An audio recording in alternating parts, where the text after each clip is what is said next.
Good morning, everybody. How y'all doing? Hope everybody's been having a great time enjoying the show so far. How you doing? All right, I go by AB the Barber. I'm one of the barbers on the PureO Mentee team, and I'm here with Avery. We're gonna be going over this haircut right here. He's gonna do a little bit of the clipper work. I'm gonna finish off with the shears on top, give him a lot of texture, make it look real good, make it real manageable for him. He don't have to brush it. He don't have to Testing, style it. testing, Get out of testing, there. testing. All right. Go.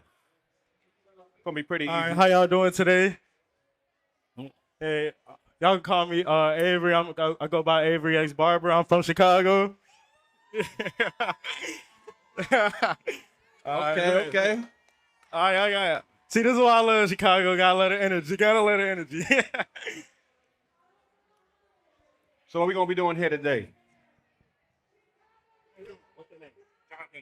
All right, we have our model Jonathan here with us today. Jonathan, you from Chicago? Okay. So you got a native cutting on you. Okay. So how you want to do it? You want me to start, or you want to go? I'm gonna do it. I'm gonna start first.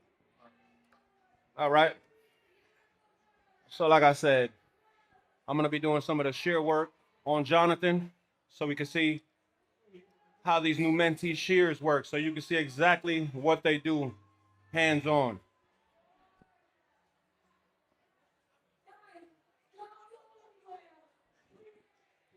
And while he's doing shear work, I'm gonna be doing a burst fade on the side. I'm gonna walk you through my steps of how I fade.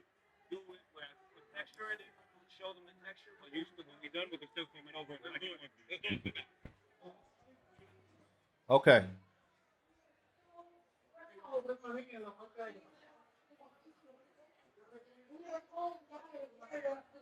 Mm-mm. Let me go ahead. So first, I'm gonna comb the hair out.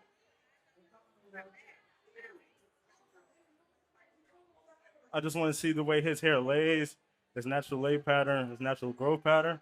Yep, that's very important. You want to make sure you cut the hair with the natural hair pattern. You don't want to go against the pattern. It's not going to make the hair look how you want it. The haircut's not going to look symmetrical. Try to stay away from that thing. Yeah, I see. So now that I comb the hair out, I like to gain control of the hair and debulk. I'm gonna debulk with the 3-guard close. Now, why are you doing the 3-guard close, if you don't mind me asking, for those that don't know? So I'm using the 3-guard close because I don't want to take out too much, but I also want to keep a lot of this bulk in this area. All right. So I'm gonna go up about 2 fingers width, and I'm gonna go literally right off the shape of his head, using light pressure and flicking out, and I'm creating the shape for this burst fade. Now, I don't know if y'all can notice, but what he's doing is he's letting the clipper and the guards do the work. What he's doing is basically letting the shape of the head and the clippers and the guard work in unison. So he's only going straight up, and the guard itself is what's letting him go off of the roundness of the head at the parietal ridge. Yeah, so right when I get to around the parietal ridge, I'm gonna just go right off the shape and lift off using elevation.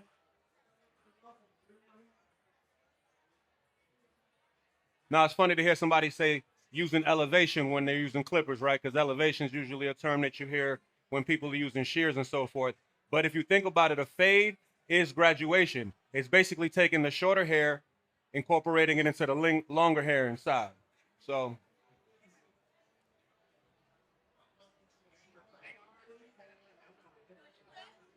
okay, so I see you've already cleaned out that area.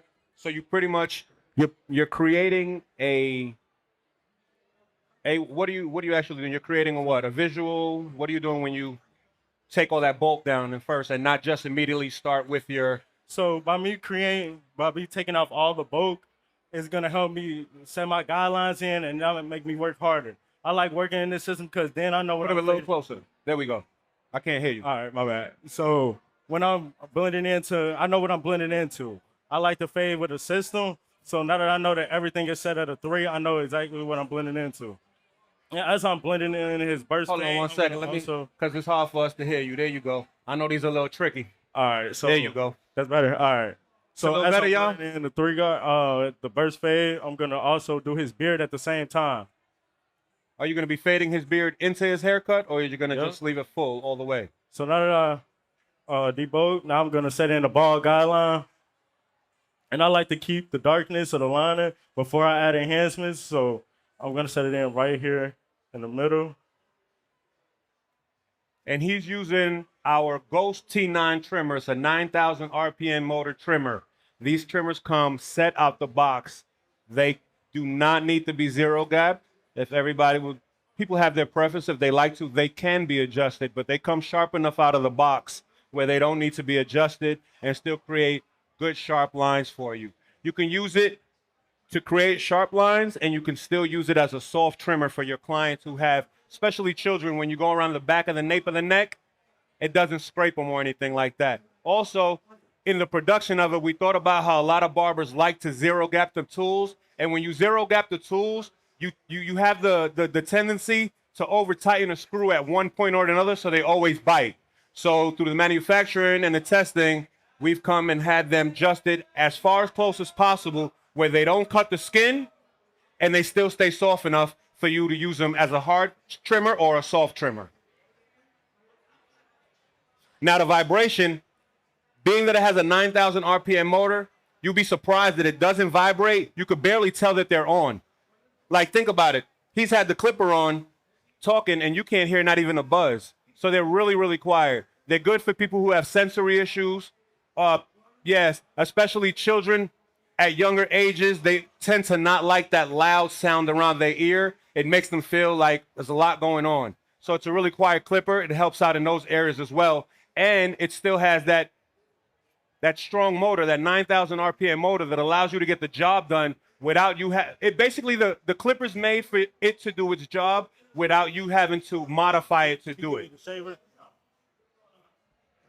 All right, so now I'm gonna set my open guideline. I'm gonna go with the clipper all the way open. I'm gonna go about a finger's width. Now that right there, that's our Menti Apex C9 clipper. That clipper also has 9,000 RPMs. The difference about this clipper is you have a click lever, so you don't have to try to memorize where you're at in your haircut. You can know that two clicks is halfway, and you're working on that area, and you know from there you can work your way down. So it takes the time from you having to figure out where your clipper is at. I know in my situations at some points in the beginning, I would have problems where I'm cutting the hair and I'm moving and I didn't realize I moved the lever a little bit further closer than I needed to, and I made a notch that I didn't, and I had to work harder to take it out. So with that click lever, it's really good, not just for beginning barbers, but for advanced barbers as well. So They say it has a 4-hour runtime. I myself have run them for about 5 hours, 5.5 hours before they've actually given out on me. Now, at the box, they say 4 hours. We rather under-promise and over-deliver than just tell you a bunch of hype on a box that doesn't come through. All right. So what's going on, Avery? So now that I did the open lever, I'm gonna do lever play, and wherever I'm at in my lever is where I'm gonna be at in the fade. So I'm gonna go halfway, and I'm gonna work my way down, using light pressure, just using the corner. There you go. All right. There you go. All right, so using light pressure and just using the corner of my blade. And I'm maintaining that same circular shape. And I'm gonna go all the way close, get that guideline out.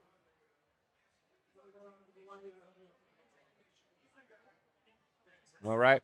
Now, I know it's hard for y'all to notice from over there, but if y'all were to take a look, he's creating a really smooth transition between that bald guideline that he made with his trimmer and the second guideline, his secondary guideline that he made with the clipper.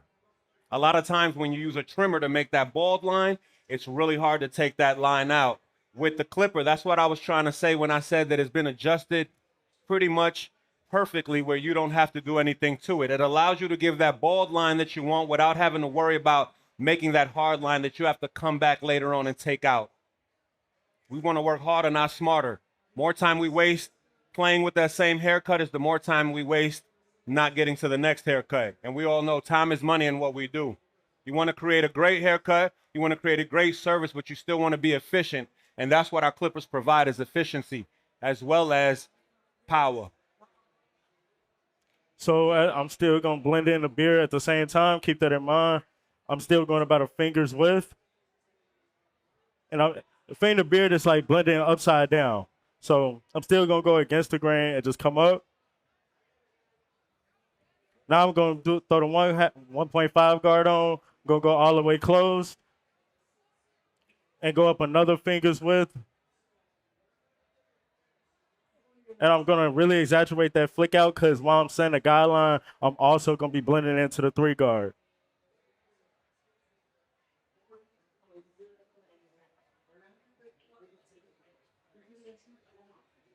And that's what, your 1.5 right there? Yep, 1.5. So you're working your way up into that 3. Yep. So your 3 is basically like a stopping point, y'all. That 3, he's not gonna go any higher in that with his clipper than that 3. Which will allow, like he said, for the nice gradients and that good contrast between the baldness and the dark hair.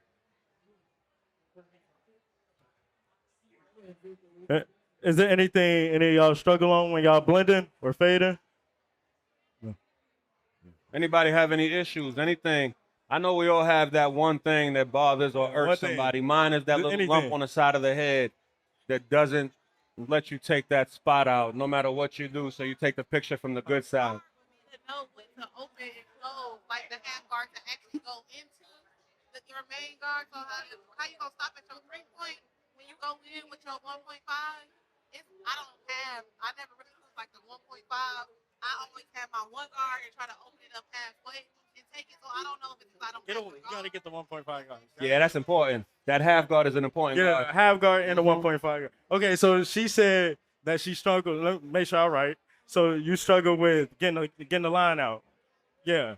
So she said she struggles with getting the line out. So my advice is, especially as a beginner, I say fade down. So I say start with your highest guard, like how I did. I set everything at a 3 guard and fade into the 3. So you know the highest guard you're gonna use is a 3 because that's what you set the base at. And then you could do open 1, 2, and then into the 3. So If not, you're gonna waste too much time trying to do it with the lever. Yeah. And it's gonna create shadows and spots that you don't want. So that's why that half guard is real important. But our clippers actually come with from half to 8. So yeah.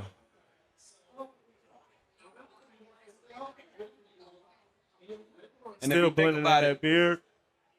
Oh my bad. for the value, I'm sorry, go ahead. No, go What you ahead. were saying, go ahead. No, I was just saying I'm blending in the beard.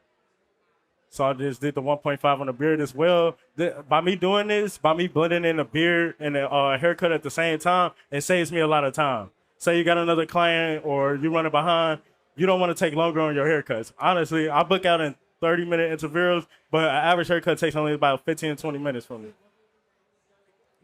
So I do little tiny techniques that can help me with speed. Yeah, you're always going to find that thing that you like to do. You're going to find, no matter what method somebody teaches you, you're always going to try to find the method in between that one and yours that fits you.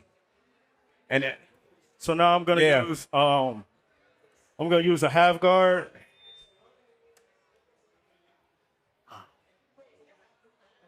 I'm gonna use our half guard, and I'm gonna blend the open guideline into the 1.5. So I'm gonna start all the way open because I don't want to take off too much hair. And I'm just using the corner, just using the left of the blade. you say you're just using the corners now? Yep, just doing corner work because I don't want to take off too much hair. Okay, so you're using the corner so you don't have to take up more hair than what you want, right? Exactly. Okay, that's what I feel. So he was explaining how when you use the corners of your clipper, it allows you to go into the higher, darker areas without creating a line. So sometimes you might see, when you're doing your detail, you might see a spot or two in a place where maybe your one was. You can open up your lever, use the corners in that area where that spot is, and it's like an eraser.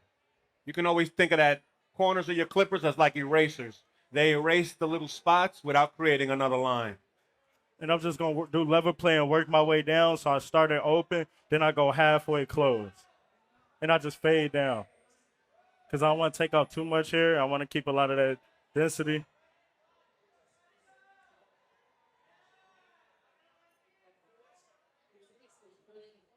Now I'm gonna go all the way close.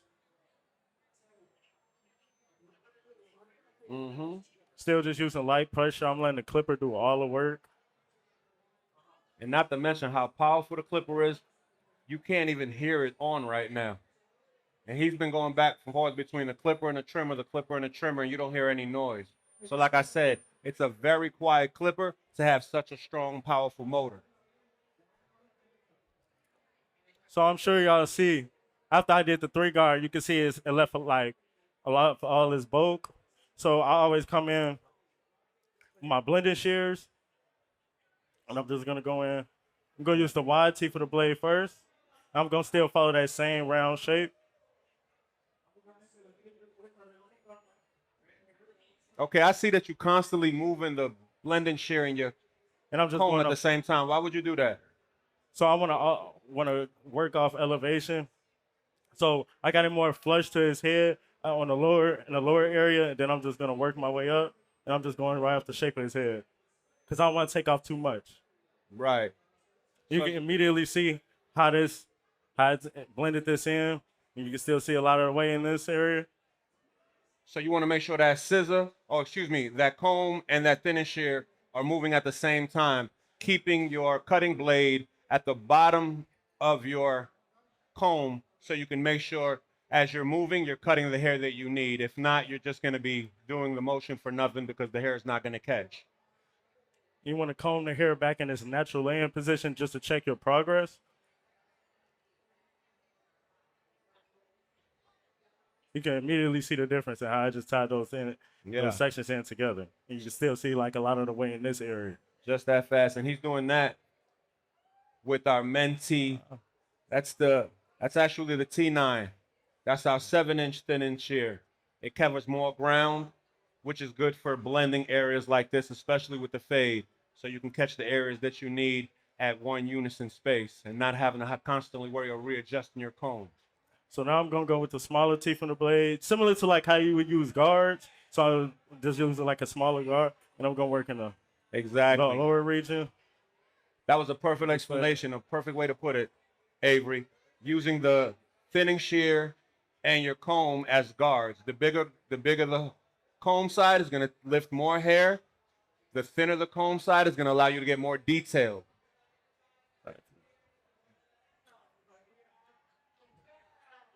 And as you can see, his transition and his blending has come out really smoothly. I didn't even remember. Did you use the shaver on him? Not yet. Yeah, see, he hasn't even used the shaver, y'all. He hasn't even used the shaver yet on that bottom part, and look how bald it is. That's being done with our Ghost T9 trimmers.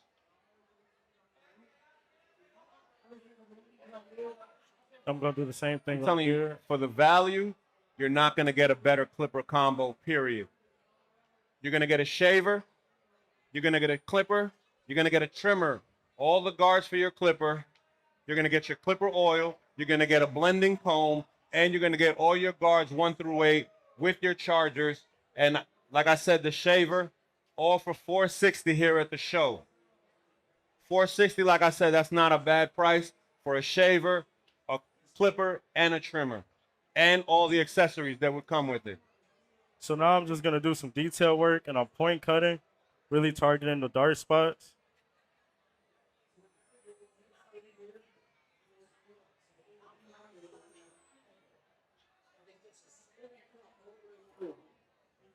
Clean this out your way for you, so you don't accidentally fall. I'm gonna clean up this area, and create another level.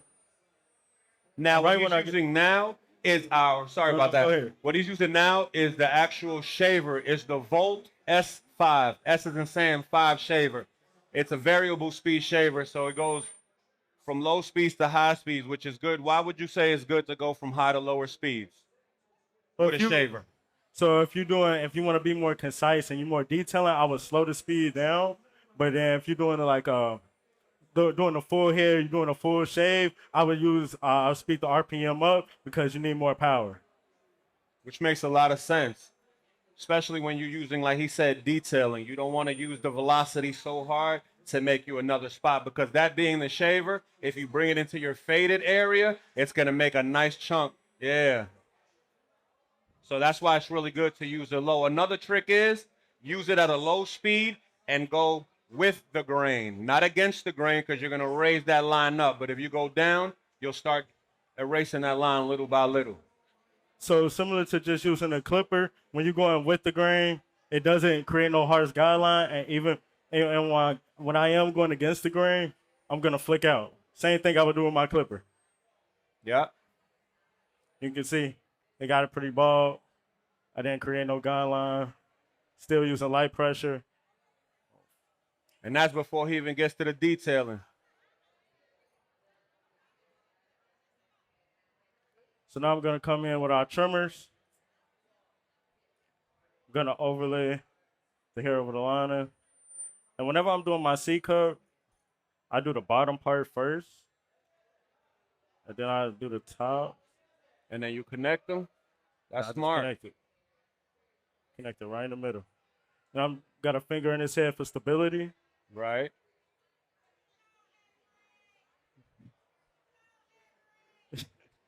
Okay, Avery, I hear that.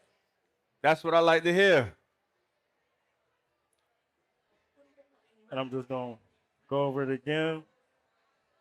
Now, do you start at the top on your C cup and the bottom of your C cup and meet in the middle so that you don't accidentally make an arch that you don't want or too big of an arch?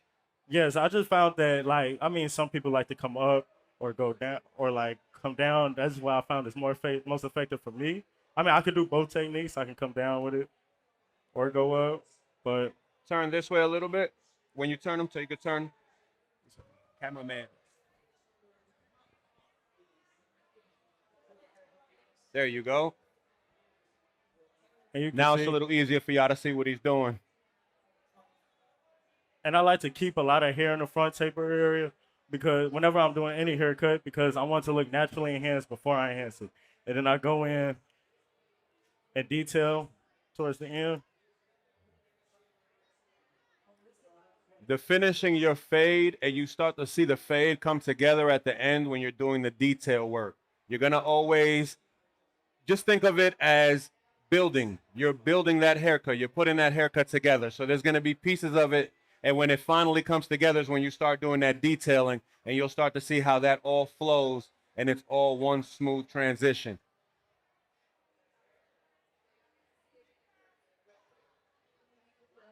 These are the only clippers I use. Only clippers I use. Because they work on all hair texture. Like, y'all can tell by his hair is longer and a little thinner, but you can still use it on more coarse hair or just thick hair overall. And you don't have to worry about the clipper snagging because of the high velocity of the motor. Not to mention that they have titanium cutting blades. The titanium cutting blades are great. Why? One, they stay sharp a lot longer. And two, they're really good with sensitive skin. They don't create any irritation. A lot of clippers tend to create irritation. A lot of them tend to get hot. That titanium blade tends to stand a little bit cooler as it's going. And I'm glad you mentioned that because I've used pretty much every clipper brand, and the main thing I try to look for is irritation. I don't want my clients to ever be uncomfortable. Exactly. So even when I'm like Zero got these and they are sharp, like I can use these on kids. And when they ain't going like wince, so yeah, do none of that because the blade is made to prevent irritation. Exactly. And there's nothing against having a hitter. There's nothing against having a hitter, but you still want to have a soft trimmer because you can't have a hitter and a soft trimmer in one, but you can because that Ghost T9, that is your hitter and your soft trimmer all in one. Like I said, it don't take no adjustment out the box. Every show, new set, so y'all can see just how they work out the box.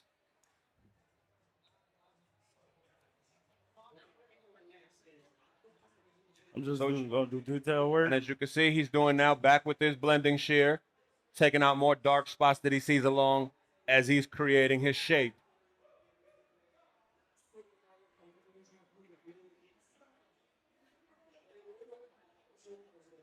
Now, Avery, I know you're from Chicago, but I want to know what made you decide that you want to be a platform barber, not just a regular barber, but you want your work to be seen by others as well. Well, I actually was just going to a hair show in New Orleans, and I was offered the opportunity because I wanted to be a barber teacher. So one of the managers of at the show, she was doing. I was getting my hair done by one of the stylists. Shout out to Dominique, but I was getting my hair done, and then I was just offered the job. She was just like, "Do you want to come work?" I was like, "But now I was fresh out of barber school. I graduated high school and barber school at the same time." So I was like, "Okay, sure." So she said, "I'm going to come to San Antonio. I've been on the team since." So So I'm y'all really see- grateful for the opportunity. It's been a time. I've been with PureO for a little over a year now. See, appreciate that, Avery. Now y'all see, just by coming to a show, he wasn't even cutting hair. He was a model. Coming to a show, people start talking, you start networking, and before you know, that's what happens. So people that say shows aren't necessary, shows aren't important, those are people that like to be stagnant. Those are people that are comfortable. You know what I mean? I don't like to be comfortable. I don't like, when you're comfortable, you start looking out and you start to see everything past you. I want to stay up with everything. So that's why I stay coming to the shows. It's really important. A lot of people say don't, but look at the opportunities that it opens. You know what I mean? What better place than for people to see who you are than at a show? Funny thing is, I started the same way at a show. I was showcasing for one of my other partners that had a company, and Lisi, shout out to Lisi, she was like, "You think you can do that on our stage?" And I took the shot. Sometimes you just got to take a shot. Guess what? If I would have never got on the stage, they would have never saw something in me because I didn't see it in myself. So sometimes, like I say, it's okay to shake a hand, talk to people, see them again in another place. It begins to build that relationship. You just never know when that door is going to open. So right here, I'm using our beard balm. I want to add some moisture to his hair. It's shea butter based, and it's also going to help with the frizziness. Yep. So it's filled with vitamins and nutrients that's going to moisturize his beard. Anybody got a man in their life? So I'm sure y'all seen a man with a like scruffy beard, or you see they don't do anything to it. I love our beard balm because it's a daily moisturizer. It's not going to weigh the beard down, and it's going to also add a light shine and hold.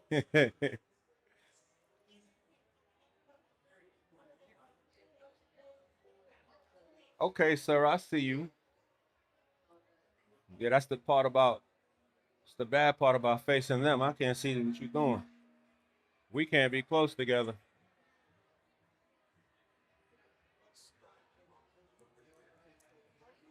You're about to start cleaning them up? So now I'm going to line his beard. I always want to pull against the grain. And I really just use the whatever tip the abrasion I'm going in. So I'm just gonna use the front. Make sure I'm really pulling the skin. Looking great.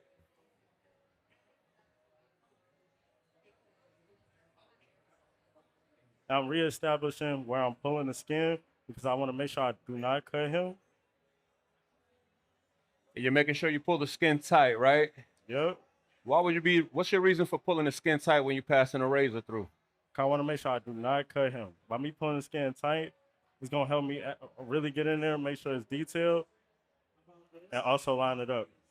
Got you. It also prevents that razor from skipping or jumping on the skin. You hold it taut, you hold it a little tight, and you move the razor, and it'll give you a tight surface so the blade doesn't jump, accidentally cutting your client.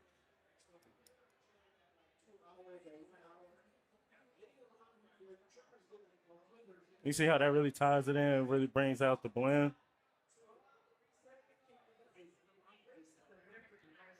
I ain't gonna lie. I might have to jump in and do a top. You finish that other piece over Go there. ahead. Go ahead. You finished? Go ahead. Okay. So as y'all can see, his blend came out well. Now he left this top up here longer for myself because I'm gonna need that for when I'm using the shears. You wanna make sure, if you could turn this way a little bit for me, Jonathan, that'll be perfect. So parting is really important when you're using shears because the way that you part the hair is the direction that your hair is gonna go. So remember that. So with this hair here, he likes to wear his hair combed over. However, being the model, he's going to allow us to do a little bit different, but I'm still going to allow him to comb it over when he's done. So he's not just going to be fixed to that one style. Okay? Now here, I'm gonna be taking diagonal forward parts when I'm cutting his hair here. The reason that I'm doing that is because, like I stated, his hair is gonna be coming forward.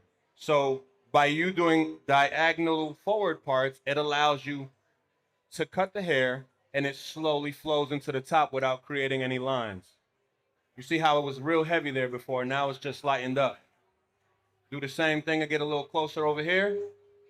And I'm gonna over direct backwards because it's the fringe, the bang. You wanna leave length in that. So you over direct backwards. When you over direct backwards, it allows you, see, to still leave all his hair there, but you still manage that right there.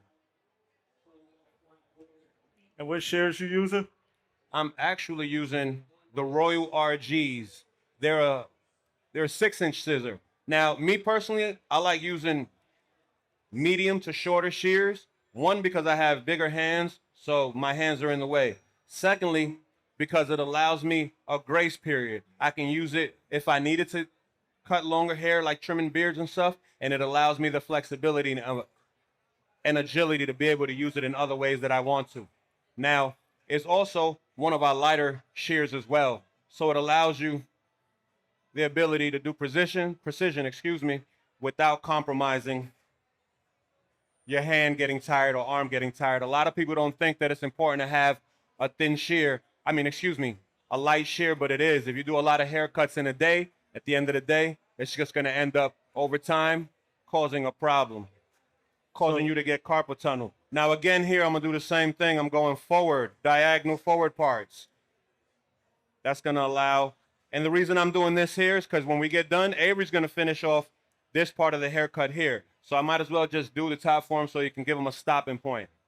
So AB, why didn't you go completely blunt? Why didn't you just do a 90-degree? Why did you point cut? The reason that I'm point cutting is allowing me to make notches in the hair and create texture. Texture creates movement. You see how his hair lays really flat and down? I'm sorry?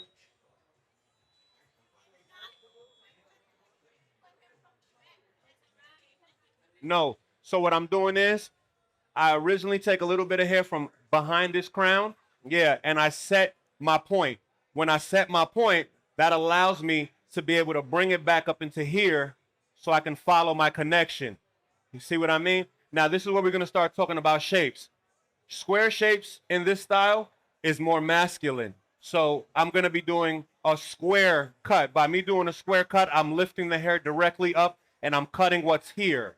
If I was doing a rounded section, so basically if I was doing the same haircut on a female, I would soften it up more. I would soften it up more by doing round. So you see I'm following the shape of the head. That'll soften it up.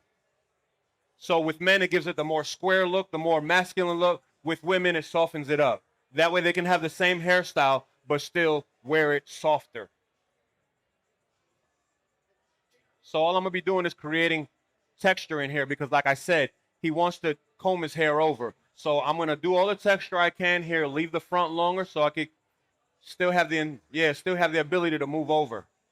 But as y'all can see, just alone with a little bit of notching that I'm doing, his hair up here is already coming to life. You see what I mean?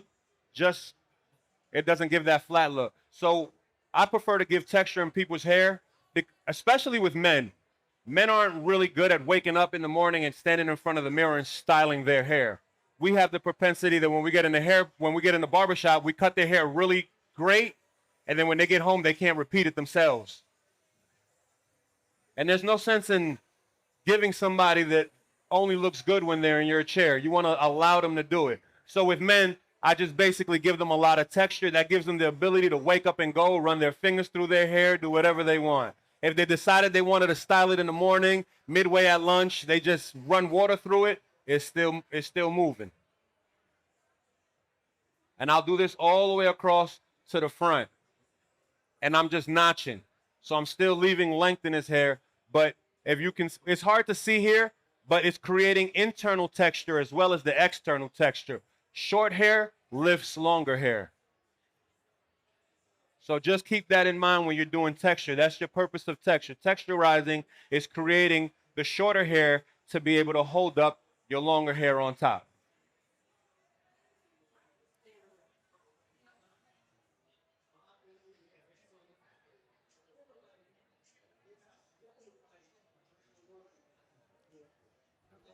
Afterwards, after you add the texture, we're gonna add some our men pomade. This is our hold and shine.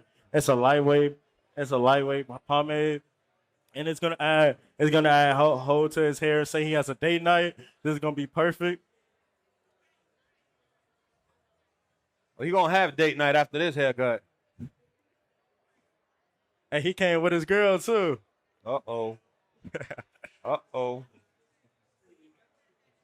So as y'all can see, it's telling you what needs to be cut off. You don't have to keep cutting into your fingertips. See what I mean? Especially when creating texture, because you're point cutting. You want to give yourself some room for the point of that shear to cut without cutting yourself. So you see that? That's all I need to go in there and knock out. You see? And it's leaving me my notches.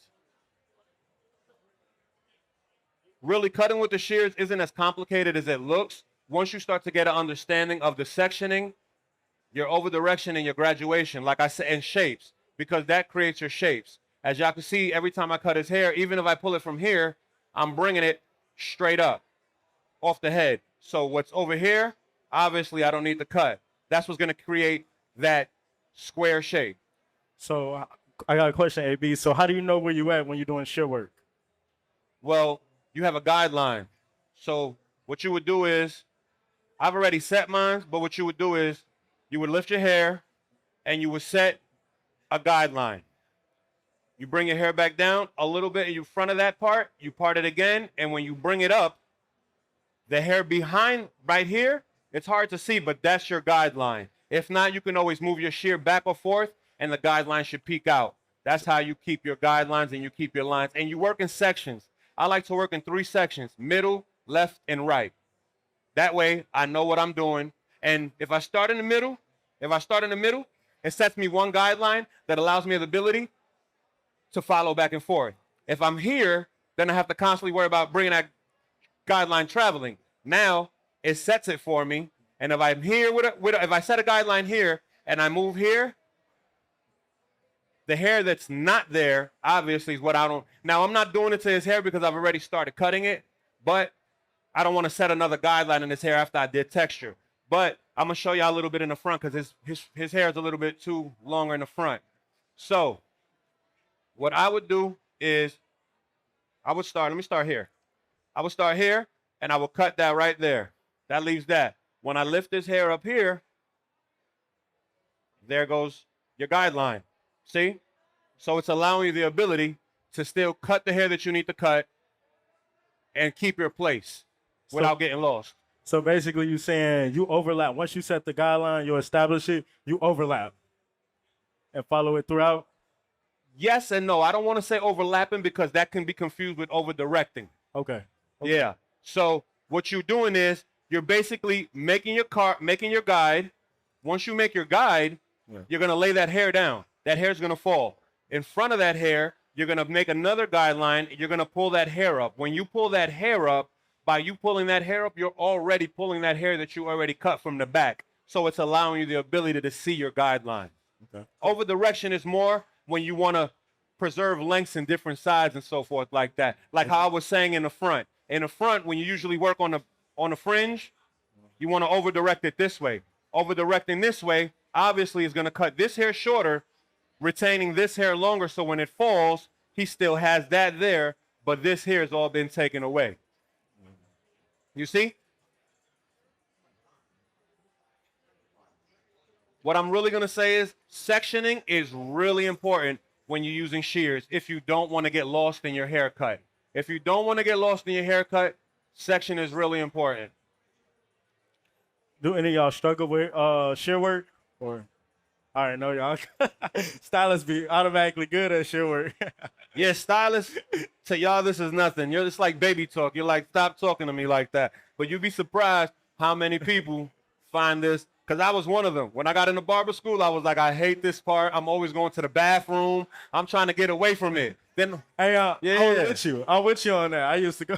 Then guess what happened? My first day in the shop, somebody sits in the chair. They're like, can I get a comb over? I gotta go in the bathroom, go pull up a YouTube video, and come back out here like I know what I'm doing. So that's why it's important to pay attention, because you just never know. Trends change so much. There was a time when nobody was wearing long hair, but the Europeans created that longer hair flow. So now a lot of people here are incorporating the fades and the temp fades with longer hair flow.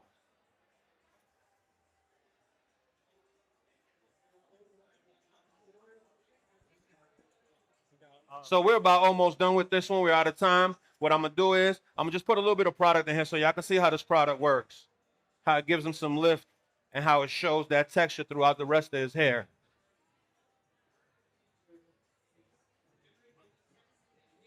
So I like to work it in all the way into the roots.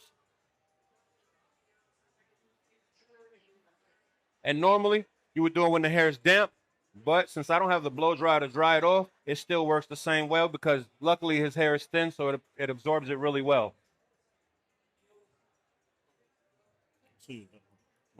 No, not yet.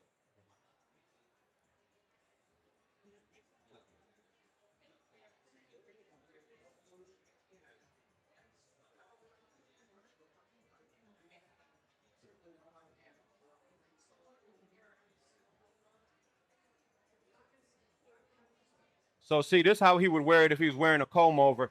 Now, y'all can still see this texture in the front of his bang. It's not just sitting there regular. Also, I'm not gonna cut his hair shorter in the front because it would take away from being able to comb it over. But if you can see, all that texture that was just put in his hair allows for all that movement. So if I was doing more of it all the way to the front and he wasn't wearing that, I would actually blow dry it, put some texture powder in it, and that'll give it that lift. So basically, let's highlight how the product, how even after you do the techniques and cut the hair, product really highlights and brings it out. Yeah, and it leaves that shine to it. That shine is because of that beeswax and that firm hold. Now, we got no, where's the spritz? We don't got no spritz? Where the spritz? You got spritz there? Spritz. No?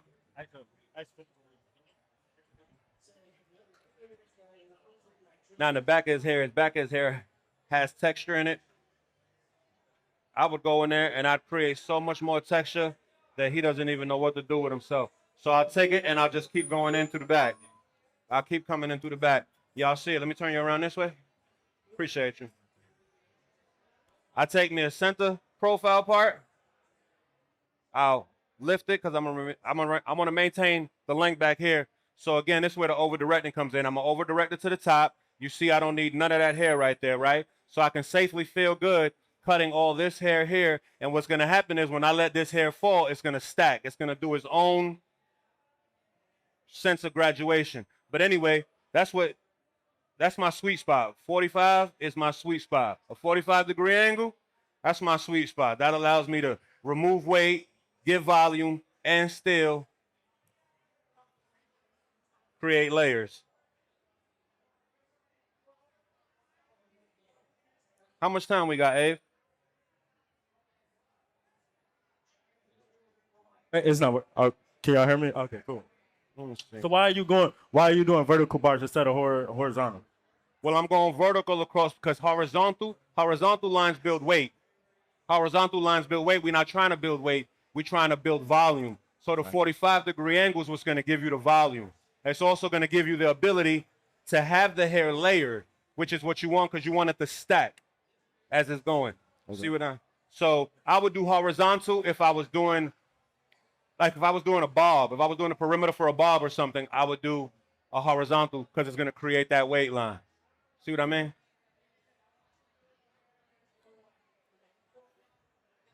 I'm glad my stylist is here keeping me in check. Y'all know I know what I'm talking about. Hold up.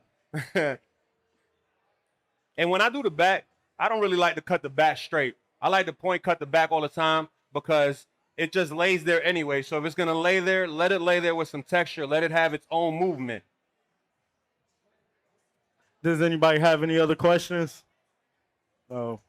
I really appreciate your time. I definitely appreciate PureO giving us the opportunity to come up here and show what we got.